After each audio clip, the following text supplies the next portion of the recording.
President Trump is now making his way back to Washington after wrapping up a historic whirlwind trip to the UK.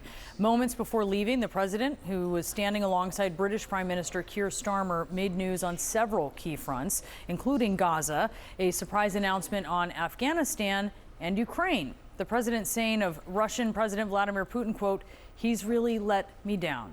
CNN's Kristen Holmes is at the White House for us. Kristen, walk us through the big takeaways from this trip. So many headlines.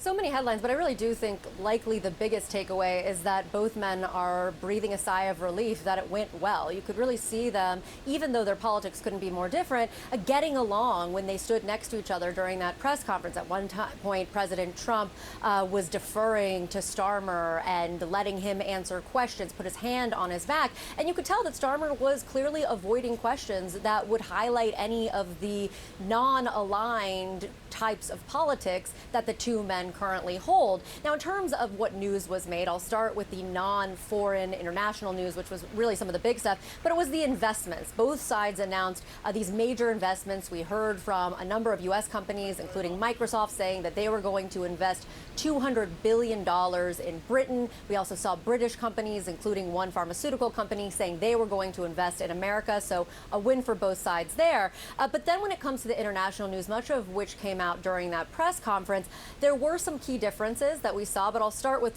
probably what is one of the biggest new pieces of information, which was, as you mentioned, at the Bagram Air Force Base in Afghanistan. President Trump saying that the U.S. was trying to get that back. Now, he said they need stuff from us. No clear understanding right now as to who they is and what they need. But he also said something else interesting, which is that that base is needed for surveillance of China, saying that Chinese are developing nuclear weapons just an hour away from that base.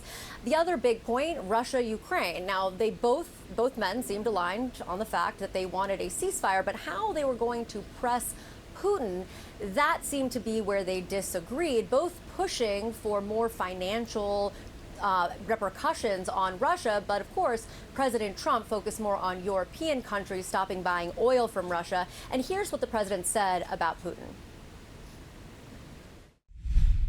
The one that I thought would be easiest would be because of my relationship with President Putin, but he's let me down. He's really let me down. Russian soldiers are being killed at a higher rate than the Ukrainian soldiers. But, yeah, he said, let me down. I don't like to see it's death. You know, it doesn't affect the United States. We have, other than unless you end up in a world war over this thing, you could. Now, in addition to talking about Ukraine and Russia, he also talked about, and he was asked about, both men were asked about Israel and Palestine. This is where you could see another disconnect between the two men, particularly when it came to recognizing Palestinian statehood.